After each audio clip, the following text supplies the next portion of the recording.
बधावे के अंदर महाराज ने अंदर की बात कही। जब कोई भी भाई बहन महाराज को अपना निजमन सौंप करके, अपना निजमन दे करके, या यूं कह दो 101% सतगुरु साहिब का बन करके, कोई भी भाई बहन, कोई गुजरात से मतलब नहीं, या कोई महाराष्ट्र से या राजस्थान से नहीं, या कोई हिंदुस्तान से नहीं, पूरे संसार के भाई बहनों के लिए महाराज बात करेंगे। आदि सतगुरु सुखराम जी महाराज इस धरा धरती पर आए तो पूरी दुनिया को तारने के लिए आए। तो उन्होंने कहा कि जब कोई भी भाई बहन मेरा बन करके मतलब मेरे ज्ञान को 101% हृदय में उतार कर आती जाती सांस में सूरत शब्द के साथ लगाकर, मन को सांसा के साथ में जोड़ते हुए, सूरत शब्द मन व कर्म सिमरन करते समय 4 चीजों का ध्यान रखना। ऐसा करके कोई भाई बहन अपना निजमन दे देता है तो महाराज की निजमेर अपने ऊपर हो जाती है। और जैसे ही महाराज की निजमेर अपने ऊपर होगी तो वो सस्वरूप परमात्मा की सत्ता कह दो, निज नाम कह दो, कुदरत कला कह दो, वो इस घट में प्रकट होगी। और वो ऐसे घट में प्रकट होते ही रग रग रोम रोम में खुशी सा जाएगी। तब उस के संबंध में महाराज ने यह बधावा कहा कि मुझे खुशी कब हुई कि जब वो सतगुरु साहिब की सत्ता अपने घट में जब प्रकट हो जाती है तो वो खुशी रहती है जिसका कोई ठिकाना नहीं रहता। तब अपन कहते हैं आवो नी बधाए सतगुर आपना प्रभु जी पधार्याए मारे आज चौके पूरा स्याए मोतीला पदाव। तो ऐसी भारी कृपा जब घट में जब ये कुदरत कला प्रकट होती है। सतगुरु जी महाराज, शरीर निमित्त सतगुरु जी महाराज परम दयाल सतगुरु सुखराम जी महाराज के भी ब्रह्मदास जी महाराज थे। और महाराज जब उस देश तक पहुंचे तब तक अपने शरीर निमित्त सतगुरु जी महाराज को याद रखा। तो शरीर निमित्त सतगुरु जी महाराज तो घर पे आते ही हैं और अपन उनका बधावना करते ही हैं और हमें करना चाहिए। लेकिन जब वो आकर के हमें शब्द का भेद दे देते हैं और विधिवत सिमरन कराते हैं और अपने घट के अंदर वो निरंतर निजनाम रूपी सदगुरु पैदा कर देते हैं तो वो सदगुरु हमसे कभी दूर नहीं होता। भाई शरीरधारी मान लो आए हैं तो 2 दिन रुकेंगे, 1 दिन रुकेंगे, फिर और वो रमणी में जाकर के और जीवों को चिताएंगे। लेकिन महाराज की कृपा से जो अंदर में जो सदगुरु प्रकट हो गया, वो निरंतर निजनाम इस घट में आ गया, तो वो सदैव हमारे साथ रहेगा और सदैव हमारा मार्गदर्शन करेगा। और कोई भी प्रकार का प्रश्न अगर हमारे मन में खड़ा होगा तो उसका जवाब ही मिल जाएगा। लेकिन वो कब मिलेगा कि हमें 101% बन करके गुरु महाराज का होकर के रहना पड़ेगा। फिर दुनिया की कोई ताकत नहीं है कि हमारा कार्य नहीं होगा, बिल्कुल होगा, लेकिन हमें निजमन देना पड़ेगा। तो उस समय जब अंदर में ये चीज प्रकट होती है तो अपना अंदर में खुशी होती है। तब कहते हैं महाराज आओ नी बधाओ, महाराज सदगुरु आपना, यानी मेरे सदगुरु जी महाराज रग में प्रकट हो गए, उनका बधावना करना, उनकी खुशी मनानी है।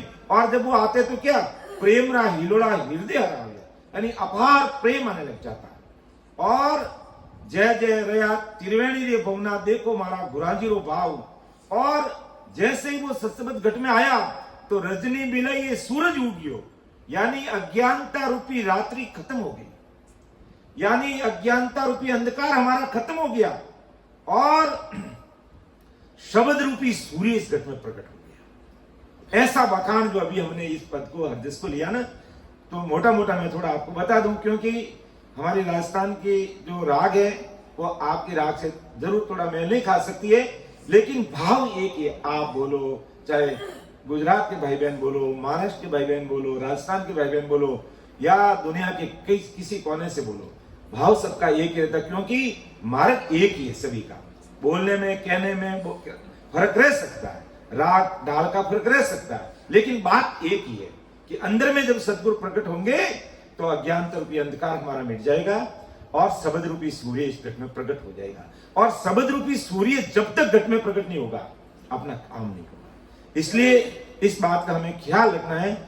सब महाराज की कृपा सभी भाई बहनों पर बरस रही है, लेकिन अपन किसी चीज को सोच समझकर अच्छे से चीज को हृदय में उतार करके विधिवत आती जाती सांस में सिमरण करते हैं। और सिमरण के लिए जरूर हमें एक आसन पर बैठ करके कम से कम 2-3 घंटा समय हमें सुबह में, दोपहर में, आपको जब भी लगे वो समय हमें निकालना चाहिए, ताकि ये सदगुरु जी महाराज, बाहर के जो सदगुरु जी महाराज हमारे शरीर निमित्त गुरु हैं, उनकी कृपा से, महाराज की कृपा से इस शरीर के अंदर वो सत्संग की प्राप्ति करा देंगे और उसी से हमारा काम होगा। तो ऐसा परम दयाल सदगुरु सुखराम जी महाराज इस आदेश के माध्यम से बता रहे हैं। तो ऐसा इस पदावा का जो पद अभी हमने लिया है उसका ऐसा भाव है। अब अभी अपन आगे लेते हैं। बिडल राव का संवाद हमारा चल रहा है, तो मैं यहीं से आज की इसकी शुरुआत करता हूं, जिसमें परम दयाल सदगुरु सुखराम जी महाराज ने पहले बिडल राव से संवाद करने से पहले है जो ब्रह्मचारी से संवाद किया था। ब्रह्मचारी से संवाद किया, बहुत अच्छी तरीके से महाराज ने ब्रह्मचारी को समझाने का प्रयास किया, क्योंकि महाराज की कोई विशेष भारी कृपा होगी और उसके आश्रम में रात्रि विश्राम ले लिया महाराज ने। तो रात्रि विश्राम ले लिया तो महाराज जब उसके साथ में रहे तो महाराज ने देखा कि ये मुद्रा साधन के अंदर पचरा है, यानी उसमें पचरा है, और महाराज को तो एक दर्पण में कैसे दिखता वैसे दिख रहा कि इससे कुछ भी होने वाला नहीं है। ये महाराज किस तरह समझ में आ गया। तो महाराज ने बड़े रेस्पेक्टेड शब्दों के साथ में ब्रह्मचारी जी करके समझाने का प्रयास किया, बहुत अच्छे से समझाने का प्रयास किया, लेकिन ब्रह्मचारी अपने त्याग, बैराग और वेग के कारण महाराज को समझने का प्रयास नहीं किया। महाराज ने खूब प्रयास किया, कई प्रकार के हजारों उदाहरण देकर के, एग्जाम्पल देकर के, दृष्टांत देकर के समझाने का प्रयास किया कि देख तुम जो भक्ति कर रहे हो, एक एक भक्ति के बारे में, इसकी पहुंच यहां तक है, इसकी पहुंच यहां तक है, इसकी पहुंच यहां तक है, और जो मैं बात कह रहा हूं, सस्वरूप सहित परमात्मा के घर की बात तुम्हारे सामने रख रहा हूं। और वो ब्रह्मचारी जी, आप इस बात को जब तक हृदय में नहीं उतारोगे, भले आप पच के मर जाओ, तुम्हारी जीवात्मा का कार्य नहीं हो सकता है। तुम सिद्धि हासिल कर सकते हो, वचन सिद्ध हो सकते हो, कुछ भी आप अपने वचनों से किसी को तार सकते हो, किसी को मार सकते हो, तुम जमीन में गड़ सकते हो, आकाश में उड़ सकते हो, पानी में रह सकते हो, 1 का 2 और 4 का 5 और 10 कर सकते हो, लेकिन तुम्हारी जो जीवात्मा का जो कार्य है, इस आत्मा को परमात्मा से मिलाना, अर्थात सस्वरूप परमात्मा में जो मिलना है, वो काम तुम्हारे इस मुद्रा साधन से होने वाला नहीं है। बहुत समझाने का प्रयास किया लेकिन नहीं समझा। लेकिन जो ब्रह्मचारी का जो शिष्य था बिडल राव ने महाराज के शब्दों को पकड़ लिया, एक एक शब्द को महाराज के शब्दों को पकड़ लिया और विचार किया उसने। क्यों ही मारवाड़ से आए हुए बहुत बड़े महात्मा आदि सदगुरु सुखराम जी महाराज के प्रति भाव बन गया, बिडल राव का भाव बन गया। तो पहले महाराज ब्रह्मचारी से संवाद किया, समझाने का प्रयास भी किया, लेकिन अपने त्याग, बैराग और अहंकार के साथ में वो समझने का प्रयास, महाराज को समझने का प्रयास नहीं किया। तो फिर अगले संवाद में है जो बिडल राव ने अपने प्रश्न महाराज के सामने रखे। कई बातें हैं जो महाराज के सामने बिडल राव ने रखी, और महाराज ने भी एक एक चीज का, एक एक प्रश्न का उत्तर खोल करके अच्छे से समझा करके दिया, जो आज अपन सब भाई बहनों के लिए उन प्रश्नों के उत्तर परम मोक्ष में जाने का मार्ग प्रस्तुत करते हैं, वो मार्ग खोलते हैं, वो मार्ग की हमें गाइडलाइन मिलती है महाराज के उत्तरों से, उन प्रश्नों के उत्तरों से। तो महाराज ने जब हर प्रकार से समझाने का प्रयास किया, ब्रह्मचारी नहीं समझा, तो फिर जब विठल राव और महाराज का जब संवाद हुआ, वार्तालाप हुई, संगोष्ठी हुई, बातचीत हुई, तो उसमें पहला प्रश्न विठल राव ने रखा कि विठल राव अब बूझो आई, कृपा कर दो वेद बताई, ए चारों किण किण ने किया, पहले मान वेद किण लिया। क्योंकि ब्रह्मचारी के साथ में जो वार्तालाप हुई, ये चार बातों के बारे में चर्चा हो चुकी थी। चार बातें कौन सी? एक तो वेद की बात, एक वेद की बात, एक लवेद की बात, और मां विष्णु से प्राप्त सूक्ष्म वेद की बात। इन चारों पर चर्चा हो चुकी और महाराज अच्छे से उसको समझाने का प्रयास किया। तब विठल राव के दिल और दिमाग में प्रश्न खड़ा हुआ कि हो महाराज, आप हमें ये बताइए, चारों का एक बार मुझे खुलासा करके बताइए, ताकि मैं इन चीज को समझ सकूं कि भी जैसे वेद हैं तो किसने बनाए, किस प्रकार इस धरा धरती पर ये फैले और लोगों ने इनको मान लिया। फिर वेद की बात कैसे, किसने बनाई, कैसे संसार में आई और किसने इसका विस्तार किया। फिर लवेद की बात कहां से मिली, किसने विस्तार किया, इसका भी मुझे खुलासा करके बताओ। और फिर सूक्ष्म वेद की बात, इसका भी मुझे खुलासा, इन चार चीजों का खुलासा करके मुझे बताओ। बड़े विनम्र भाव से विठल राव महाराज को विठल राव ने महाराज के शब्दों की परीक्षा कर ली और महाराज को समझ गया, महाराज के प्रति भाव बन गया। जिस प्रकार राजा चंदूलाल महाराज से पहली बार मिला तो कहा, महाराज आपके बेग तो कोनी, मैं थाने साथ क्या मानू। और जब बात समझ में आ गई, आदि सदगुरु सुखराम जी महाराज ने अपने पूरे वेश का वर्णन करके बताया, और अपन हमेशा लेते ही हैं कि राजा ऐसा बेग हमारा, बेदी जके बलि विद जाने, करनी रखे अनुसार, राम रटे परमेश्वर प्यारा, रे करना सोनियारा, ओ राजा ऐसा बेग हमारा। अरे राजा, तू जिस वेश की बात कर रहा है और मेरे पास कौन सा वेश है, तू सुन ले। मेरा वेश कौन के राजा ऐसा बेग हमारा, वेदी जके बलिविद जाने, जो वेद विधि से, जो मैं सिमरन का तरीका, जो वेद विधि बता रहा हूं, उस वेद विधि से कोई भी भाई बहन इस राम नाम का स्मरण करेगा, इस राम नाम को रटेगा, उसको पता चलेगा वास्तव में कौन सा वेश है हमारा। कि वेदी जके बलिविद जाने, कर्मी लखे निसार। अब कर्मी कौन?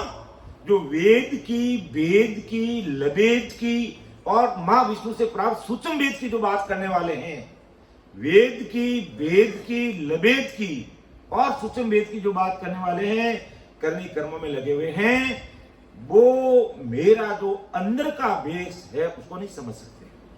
मेरे अंदर के वेश को वो नहीं समझ सकते। जो कर्मी लखे ने सारा, करनी कर्मों में लगे हुए, या दूसरे शब्दों में कह दो, जो वेद, लवेद और सूक्ष्म वेद की बात कर रहे हैं, मेरे को नहीं। तो कौन जानता है कि राम रटे परमेश्वर प्यारा, परमात्मा का प्यारा होकर के राम जी के नाम में आज भी कोई भाई बहन लग जाता है। मैं आपको बिल्कुल दावे के साथ में बात कह रहा हूं कि महाराज को प्रेम चाहिए, प्रतीत चाहिए, भाव चाहिए और आतुरता चाहिए। कि प्रेम, प्रतीत भाव और आतुरता के साथ में कोई भी भाई बहन आज भी लग जाए, वो सतगुरु साहिब की सता इस मर्तलोक में, इस कलयुग में वो सता काम कर रही है। वो सतगुरु साहिब की सता काम करी है और पूरी दुनिया में ये सता काम कर रही है। ऐसा नहीं कि भाई अभी आज अपने सभा में बैठे तो यही ये सता काम, पूरे संसार में ये सता काम कर रही है। बस प्रेम प्रतीत और भाव के साथ में विधिवत आप राम जी के नाम का स्मरण शुरू कीजिए और अरदास करते हुए, राम जी महाराज को अरदास करते हुए कि परम दयाल अनंत सुख सम्राट आदि सदगुरु, सर्व आत्माओं के सदगुरु, सर्व सृष्टि के सदगुरु सुखराम जी महाराज, मैं आज से आपकी शरणागति में हूं। बस अब आप जानो और आपका काम जाने, बस मैंने आपके चरणों में शरण ले ली है। बस ऐसा भाव प्रकट करके कोई भाई लगता है तो वो ही महाराज के बेग को समझ सकता है, अंदर के बेग को समझ सकता है। तो राजा ऐसा बेग हमारा भेदी जके बलिविद जाने कर्मी लके निसारा, राम रटे परमेश्वर प्यारा, परमात्मा का प्यारा होकर राम जी के नाम को रटता है, वो मेरे बेग को जान सकता है। ऐसा महाराज ने राजा को कहा। तो इस तरफ जब ब्रह्मचारी के बात समझ में नहीं आई और बार बार महाराज ने वेद की, लवेद की, सुचम वेद की पहुंच बताई, तो भी ब्रह्मचारी के समझ में नहीं आई। तो बिटल राव इन चारों चीजों को खोलकर देखना चाहता है। तो महाराज मुझे खोलकर बताइए, इसका विस्तार आखिर हुआ तो क्यों हुआ, और अपना ज्ञान इस धरा धरती पर इन वेद और लवेद की भक्तियों के रूप में इतना क्यों नहीं फैला, इसका क्या कारण है। ऐसे प्रश्न, इस प्रकार के जो क्वेश्चन है, प्रश्न है, बिटल राव के दिल दिमाग में प्रकट हुए और महाराज के सामने रखा। तो यही बात कह रहा है, बिटल राव वो बूझी आई। बिटल राव ने महाराज को पूछा, कृपा कर दो भेद बताई, ये चारों किन किन ने किया, पहली मान भेद किन लिया, इन चारों चीजों का मुझे खुलासा करके आप बताइए। तो परम दयाल सदगुरु सुखराम जी महाराज ने तत्कालीन उस समय में बिटल राव को अच्छे से समझाया। और आज महाराज अपनी गुरुवाणी के द्वारा, आज महाराज अपन भाई बहनों को समझा रहे हैं कि भाई अपन गुरु ज्ञान में, महाराज के गुरु ज्ञान को हृदय में धारण कर लिया, महाराज की शरणागति में है, अपने महाराज को निजमन दे दिया है, तो फिर हमें अन्य प्रकार की भक्तियों से कोई लेना देना नहीं। महाराज ने किसी की काट नहीं किए, किसी की काट नहीं किए, सबका अपना अपना काम है। लेकिन परम मोक्ष में जाना है तो एक ही चीज को हृदय में धारण करनी पड़ेगी, बाकी बस सबको दिल दिमाग से निकालना पड़ेगा। और दिल दिमाग से कैसे निकालना पड़ेगा, दिल दिमाग से कैसे निकालना पड़ेगा, निर्णय के अंग में महाराज ने लिखा एक जगह पर कि किस प्रकार हमें इस चीज को निकालनी पड़ेगी दिल दिमाग से। कि अन्य देखो, एक म्यान में दो तलवार नहीं चल सकती है, एक म्यान में दो तलवार नहीं रह सकती है। तो जब महाराज का ज्ञान जिस किसी भाई बहन के हृदय में जज गया पूर्ण रूप से, तो अन्य प्रकार के ज्ञान से हमें तटस्थ रहना चाहिए, एक तरफ हो जाना चाहिए और एक ही ध्येय बनाना अपने जीवन का कि मेरे प्रारब्ध अनुसार मुझे जो काम करना वो तो मैं कर रहा हूं, लेकिन मुख्य काम करने के लिए सतगुरु साहिब ने मुझे इस धरा धरती पर भेजा है, अर्थात मैं इस धरा धरती पर आया हूं, बोल वचन करके मेरा काम वो करना पड़ेगा। तो अन्य प्रकार की भक्तियों में अगर हमारा कहीं ध्यान जा रहा है तो कैसे निकालना। निर्णय करने में महाराज लिखा कि सर्वलोक की रीत सुन, निज मननी सर जाई, जीव उलटी को पर हरे, यूं त्यागे मन माई, यूं त्यागे मन माई, मौक प्यारी जब लागी, जीव बालक माहेत काम कामी सिर जागी, सुख राम ज्ञान पर कासिया, केवल उपजे आई, सर्वलोक की रीत सुन, निज मननी सर जाई। कि कैसे दिल दिमाग से हमें अन्य प्रकार की भक्ति तटस्थ रहते हैं, काट किसी की नहीं करनी, निंदा किसी की नहीं करनी। लेकिन अगर हम महाराज के ज्ञान को समझ लिया और हृदय में धार लिया, उसके अनुसार चल रहे हैं, और कोई अपन से प्रश्न भी पूछता है, ये क्या आप तो किसी को मानते नहीं हो और एक ही ध्यान परमात्मा रखते हो, तो भाई वो एक ही ध्यान रखना पड़ेगा हमें, तभी हमारा कार्य होगा। और बाकी अन्य प्रकार की भक्ति करेंगे तो आप उस लोक में जाकर के रह जाओगे, हमारा आवागमन से हमें मुक्ति नहीं मिलेगी, हमारा जन्म मरना नहीं मिटेगा, तो निकालना कैसे कि सर्वलोक की रीत सुन, सब लोगों को देखना, सबकी पहुंच को देखना, और फिर निजमन निसर जाए कि उल्टी को पर हरे। कितनी बड़ी बात लिखी महाराज ने, किस प्रकार से दिल और दिमाग से निकाल के अलग कर देना। जैसे मान लो कोई भाई बहन गर्मी का मौसम है, भोजन प्रसाद को ज्यादा जीम लिया और उसको अजीर्ण हो जाता, अपच हो जाता और उसको उल्टी हो जाती है, एकदम उसको उल्टी हो जाती है। अब मान लो मैं आपके सामने बैठा और कारण से मुझे उल्टी होगी यहां, और अभी हमने चावल के वो रोटले खाए और सलाद भी बहुत अच्छा रहा, चवड़े की सब्जी बहुत अच्छी, और वो पनीर की सब्जी बहुत अच्छी, छोटी छोटी पूड़ियां बहुत अच्छी, सब अच्छी, लेकिन वो चावल के रोटले मुझे बहुत अच्छे लगे, लेकिन करूं क्या, उल्टी होगी, वो सारे रोटले बाहर आ गए इधर। अब वो बाहर आ गए तो मेरा मन करेगा कि सीता जी थोड़ा वापस लाओ, चावल के रोटले वापस खा लूं, तो ऐसा कभी नहीं करेगा ना, पूरा दिल दिमाग से बात निकल गई। तो इसी प्रकार से अन्य व्यक्तियों से हमें तटस्थ रहते हुए, किनारा करते हुए, दृढ़ता के साथ में लग चाहिए, मजबूती चाहिए बस, और कुछ नहीं चाहिए। और निजमन चाहिए महाराज को। निजमन देकर के कोई भाई बहन, लगता है मैं पूरा दावे के साथ कहता हूं कि निजमन देकर के कोई भाई बहन आज की तारीख में लगता है, उसके रग रगों में सत्व परमात्मा की सत्ता होती है। उसके गुण नहीं देखते, अवगुण नहीं देखते, लक्षण नहीं देखते, करने नहीं देखते, रहने नहीं देखते, कुछ भी नहीं देखते कि अब ये मेरा 101% मेरा हो गया है, कि 101% मेरा हो गया। अर्थात आदि सदगुरु सुखराम जी महाराज अगर चाहे ना कि मैं इसके ऊपर नहीं है तो भी नहीं हो सकता, क्योंकि उनका मन चीज अलग है, निजमन अलग है। जब आपने निजमन दे दिया तो महाराज की निजमन होगी, उसे कोई नहीं रोक सकता, और वो राजी होंगे अपने ऊपर सत्व परमात्मा। और अगर रो में वो सता बोलेगी कि मेरी जो इन बात सुन ली जो नर नार, मेरा होई मौको मिले तो पावे दीदार, तो पावे दीदार निज मन सुकोला। तब प्रगट तन माय अखंड नख चक बिच आय, सुख राम कहे इन रीत दिन हंसन उतरे पार, मेरी जो इन बात सुन ली जो नर नार। कि मेरी कृपा कैसे होती है कि मैं रिन्यू इन बात सुन, मैं इस बात से रिन्यूगा, इस बात से राजी हो जाऊंगा, सुन ली जो नर नार, मेरा हो ही मौको मिलो। अर्थात मेरे ज्ञान को अच्छी तरह से सुनो, समझो, और फिर भेद विधि के अनुसार भजन करने लग जाओ, अपना निजमन देकर। तो मेरा हो ही मौको मिले तो पावे दीदार, वो परमात्मा के घर का दीदार मिलेगा उसको, तो पावे दीदार निजमन सूपो लाई।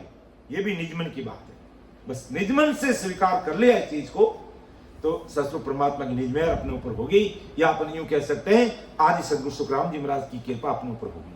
उसे कोई नहीं रोक सकता, दुनिया की कोई ताकत नहीं रोक सकता। इसलिए हमें चिंतन करना है, मनन करना है, या कोई परवाह करनी है तो परमात्मा के देश में जाने के लिए सिमरन की परवाह कीजिए, चिंतन मनन कीजिए। 24 घंटे में मुझे कम से कम 2-3 घंटा सिमरन करना चाहिए। क्या मेरा आज पूरा हुआ कि नहीं हुआ, और नहीं हुआ तो मैं उसको कैसे एडजस्ट करूंगा, कैसे मेरा टाइम टेबल सेट करके नियमित रूप से है जो मैं सिमरन करूंगा। इस संसार में आप जानते हैं, मर्तलोक में रहने वाले, अपन भवसागर में रहने वाले भाई बहन हैं।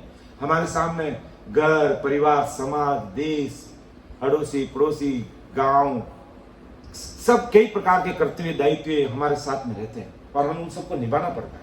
लेकिन अपनी जो काम करने की जो लिस्ट है, उसमें सबसे पहले हमारा काम सिमरन। बस मैं आज 24 घंटे में मेरा सिमरन मैंने क्या नहीं, पहला जो कोई भी मान लो दिन में अपन को 10 काम करना है, तो लिस्ट में पहले ऊपर नाम हमें सत्संग, सिमरन और सेवा होनी चाहिए। दिन भर के 10 काम हमारे पास है, आज की तारीख में मुझे 10 काम करने हैं, तो पहला काम हमारा ये होना चाहिए सिमरन। और वो समय हमारे लिए सवेरे 3 बजे उठ करके अपन अच्छे से उसको मैनेज कर सकते हैं। उस समय कोई घर का काम नहीं, गांव का काम नहीं, देश का काम नहीं, समाज का काम नहीं, किसी प्रकार काम नहीं।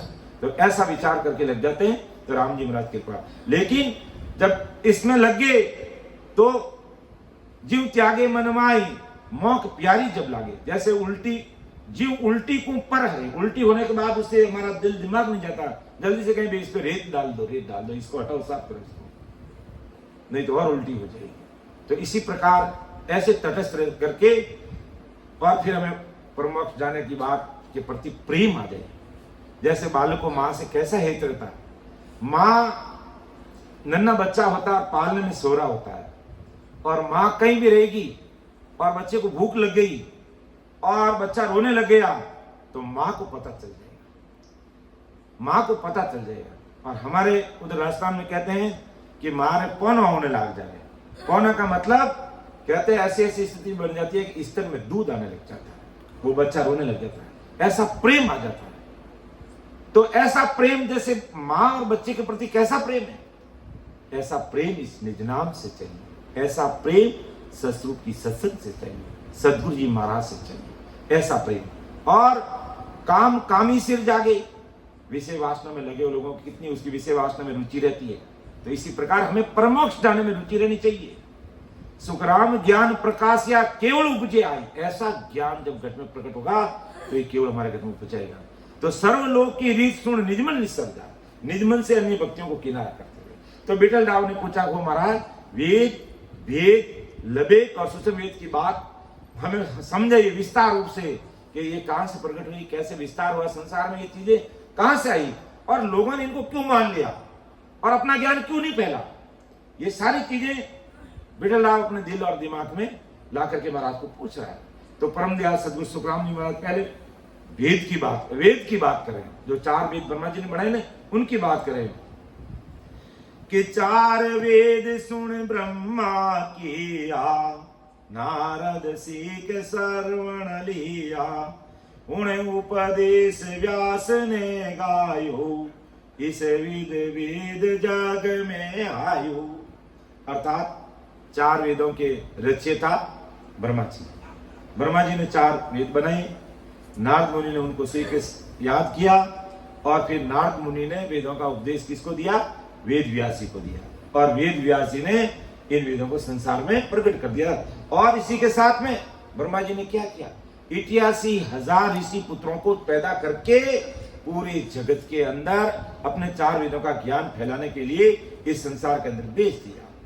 तो इस प्रकार ब्रह्मा जी के द्वारा नारद जी को मिला और नारद जी के द्वारा वेद व्यासी को मिला और वेद व्यासी के द्वारा संसार में इसको प्रकट कर दिया।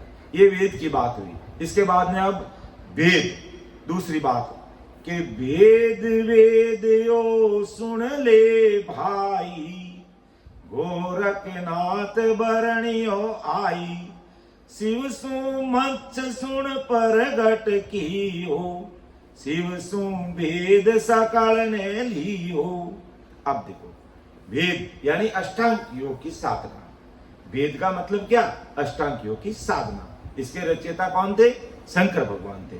और शंकर भगवान से किसको मिला ये वेद, वेद की बात पहले मच्छिंद्रनाथ जी को मिली और मच्छिंद्रनाथ जी से गोरखनाथ जी को मिली और गोरखनाथ जी ने इसको जगत में प्रकट कर लिया।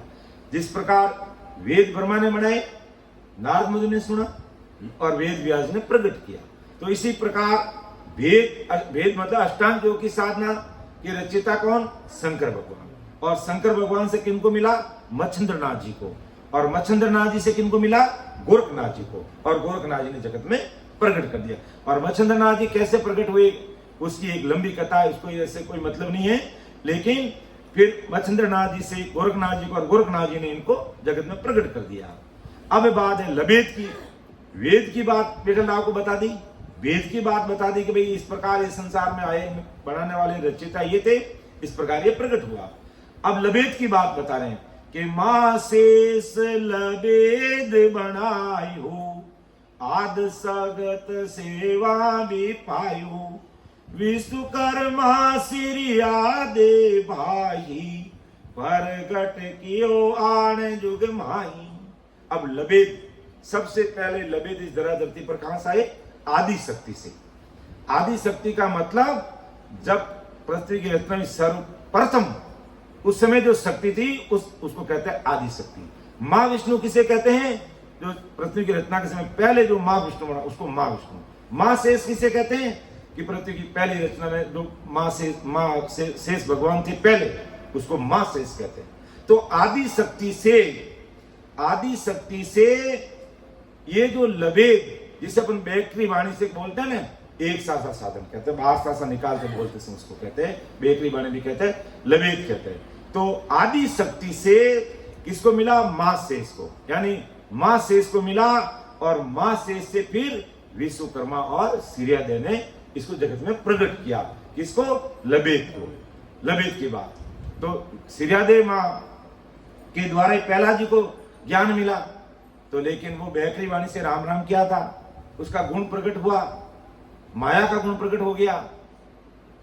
हिरण्याकुश ने खूब मारने का प्रयास किया, 52 प्रकार की कसौटी दी, लेकिन प्रहलाद जी का बाल भी मां का नहीं हुआ, क्योंकि उसने राम राम रटा था, लेकिन एक सासा में रटा था।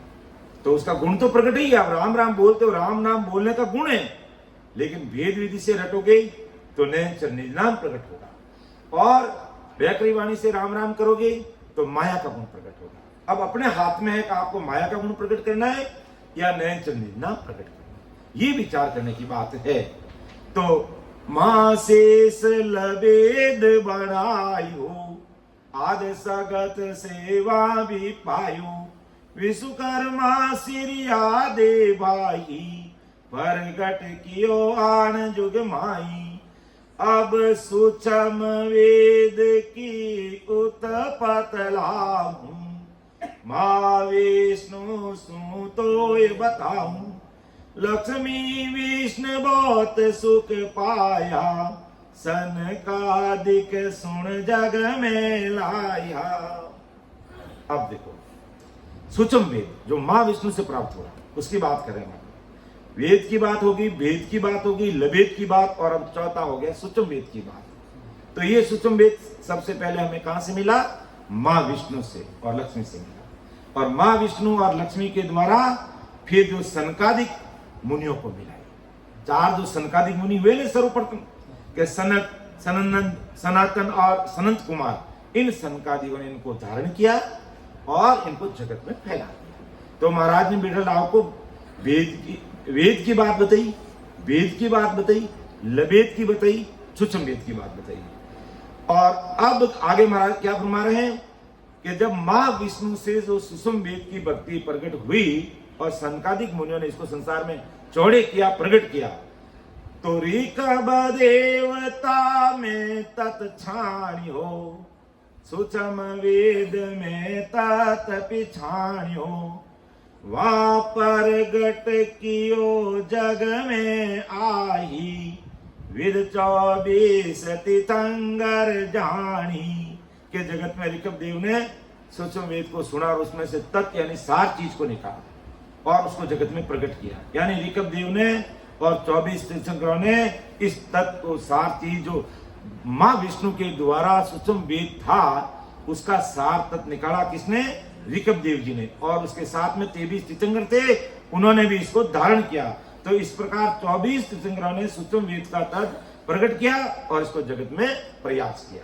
जब इतनी बात बताई तो कहते हैं कि बिठल राव के साथ में ऐसा सुनने में आता है, कोई प्रमाणिक चीज तो मैंने कहीं पढ़ी नहीं है, लेकिन सुनने में आता कि भी बिठल राव का वो जो बालाजी पंडित रसोईया था, तो रसोईया था, तो उसके मन में भी प्रश्न प्रकट हो गया। बिठल राव के सामने ये बात, इतने प्रश्न खड़े हुए, महाराज ने जो चारों प्रकार की इन व्यक्तियों का वेद प्रकार सब बताया, सामने रखा। तो बालाजी पंडित के सामने जो प्रश्न खड़ा वो क्या कह रहा है कि आप वेद की, भेद की, लवेद की और सूक्ष्म वेद की बात कर रहे हो, तो कैसा प्रश्न खड़ा हुआ? बालाजी पंडित जो कहते हैं बिठल राव जो राजा था उसका रसोईया था, रसोई बनाने वाला, कि तब बालाजी पंडित बोलिया, तुम्हें ज्ञान सकल गे तोलिया, सबका मोल तोल क्यों न्यारा, तुम बोलत हो कौन आधारा। ये बड़ी बात है। यहां से संसार की 4 प्रकार की भक्ति, वेद, भेद, लवेद और सूक्ष्म की एक तरफ रहती है, और महाराज जो सूक्ष्म वेद की बात कर रहे हैं वो एक चीज अलग होती है। तो बालाजी पंडित ने कहा हो महाराज कि तब बालाजी पंडित बोलिया तुम एक ज्ञान सकल गए तोल। आपने इस ज्ञान को तोला और नाव तोल समझा करके हम सबके सामने रखा सबका, और हमें इसका मोल तोल कहो, न्यारा न्यारा बताओ, तुम बोले तो कौन आधार है। ये बहुत बड़ा प्रश्न था कि आप 4 वेद की बात कर रहे हो जिसमें ब्रह्मचारी को भी समझाने का प्रयास किया और आपके ज्ञान से इनको अलग बता रहे हो, तो आप मुझे ये बताइए कि आपका बोलने का आधार क्या है। क्या आप वेद के आधार से बोल रहे हो, कि वेद के आधार से बोल रहे हो, कि लवेद के आधार से बोल रहे हो, कि सूक्ष्म वेद के आधार से बोल रहे हो। आप कौन से सूक्ष्म वेद की बात कर रहे हो वो मुझे बताओ। ऐसा प्रश्न बालाजी पंडित ने आदि सदगुरु सुखराम जी महाराज के सामने रखा।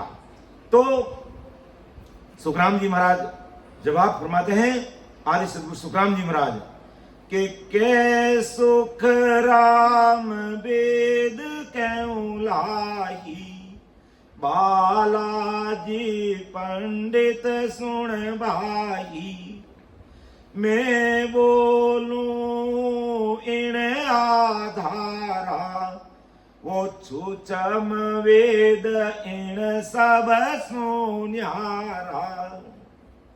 महाराज ने एक सटीक बात रख दी, जो देख बालाजी पंडित कह सुखराम भेद को, मैं सारा भेद बताऊंगा तुझे, तू मेरी बात को सुन, मैं बोलूं इन आधार, मैं किन आधार से बोल रहा हूं, वो सूक्ष्म वेद इन सब सुन्यारा।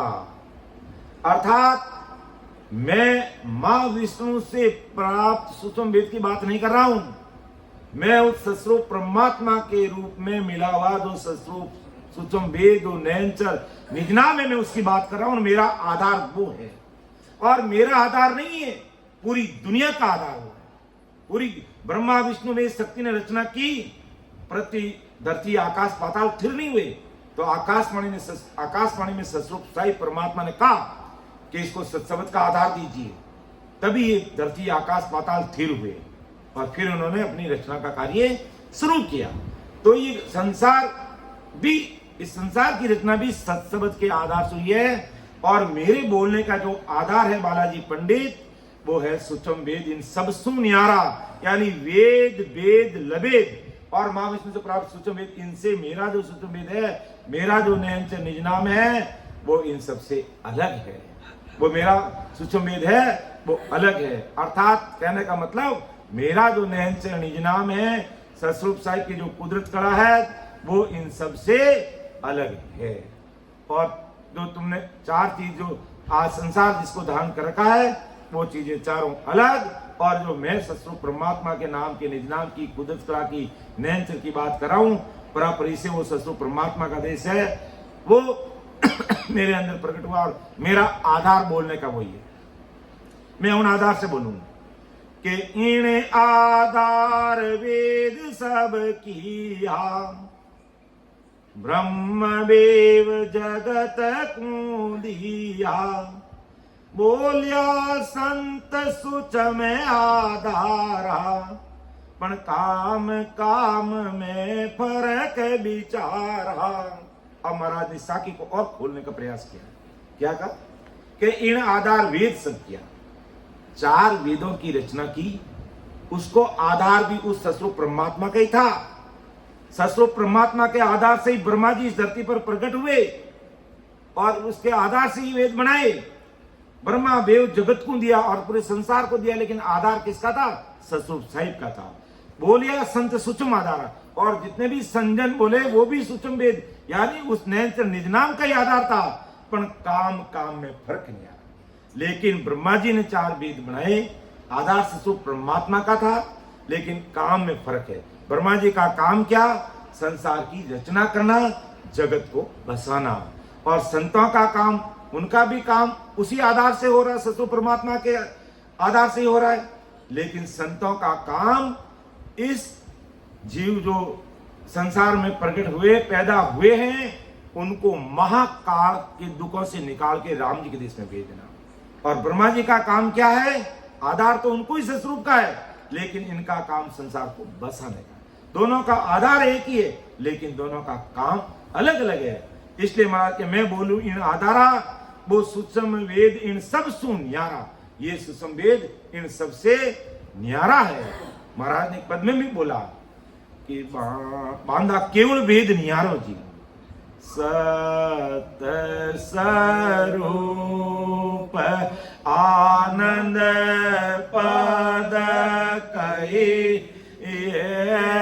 सत स्वरूप आनंद पद कही, सो पदे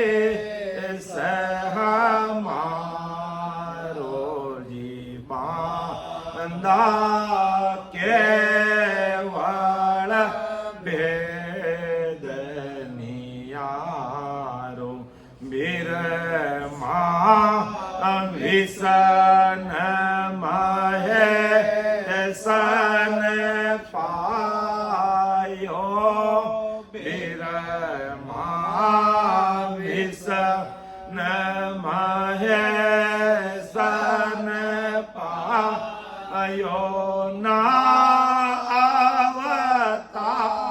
अवतारा सोई सुरतेती सगत इंद्रा अधिक सुरतेती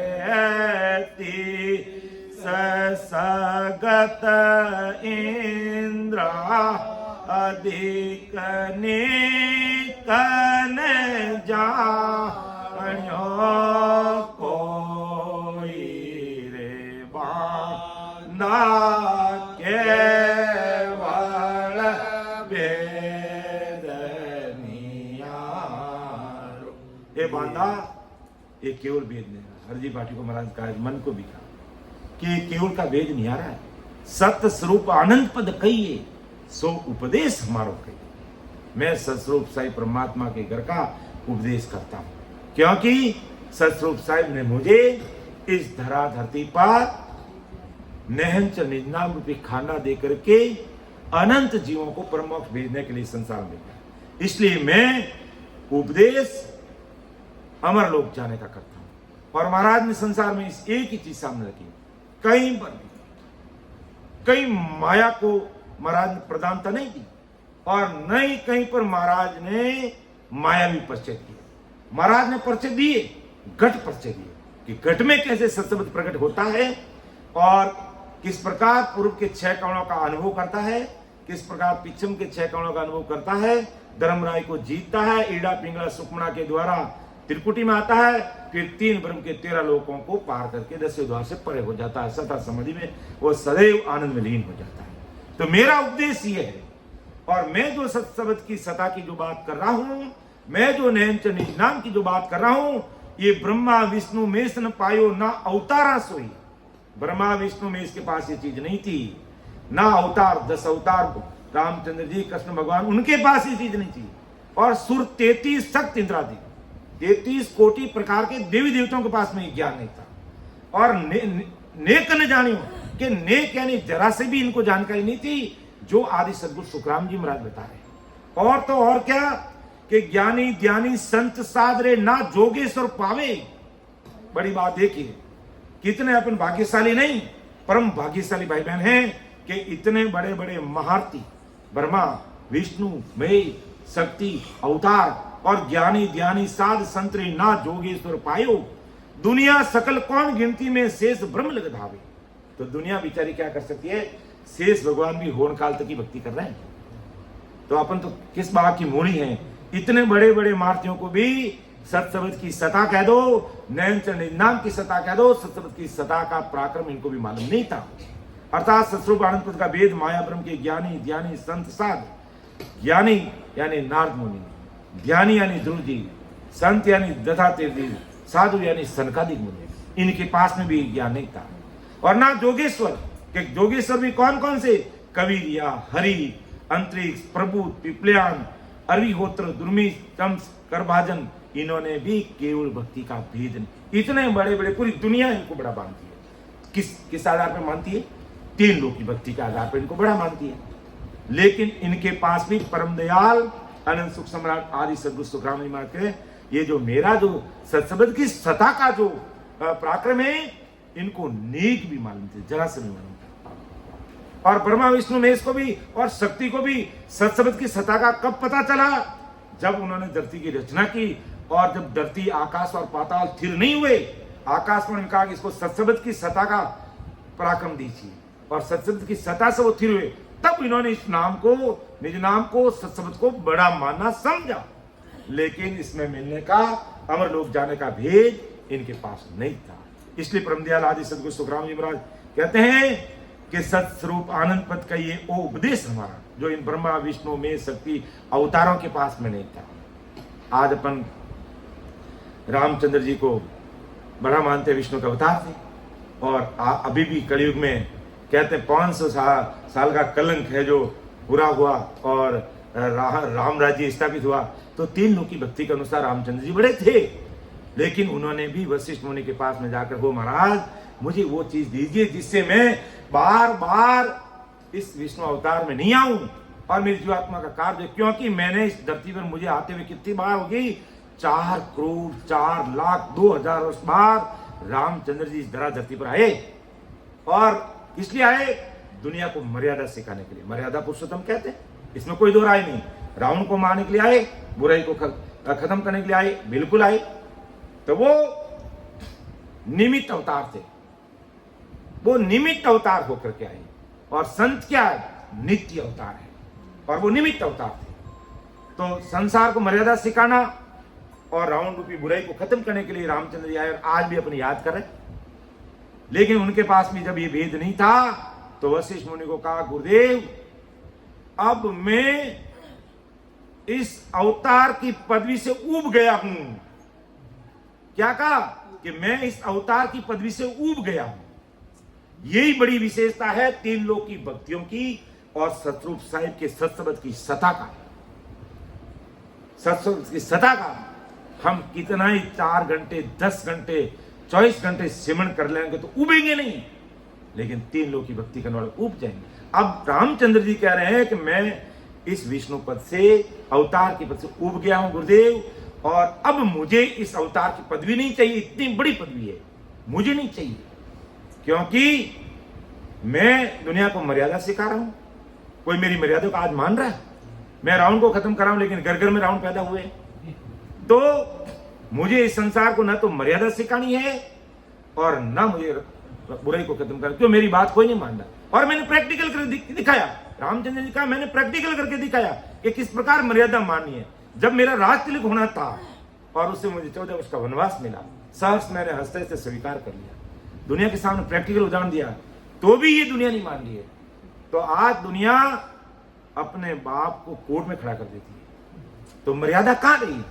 और जब मेरी मर्यादा नहीं मानती, मैं इस धरती पे नहीं आना चाहता, मुझे तो मेरा आत्म कल्याण चाहिए, ये रामचंद्र जी के मन में भाव आया। तब वशिष्ठ मुनि ने कहा कि करत शब्द कर्मों को काटने वाला राम नाम है, इसकी भक्ति करोगे तो रामचंद्र जी तुम भी परमोक्ष में चले जाओ। ये बात जब रामचंद्र समझ में आ गई, उब गए, तो संसार के सुखों से, इन 5 विषयों से हम कितना ही करें उब जाएंगे। ये हमें कहने का मतलब ये अखंडित सुख नहीं है, ये अखंडित सुख नहीं है।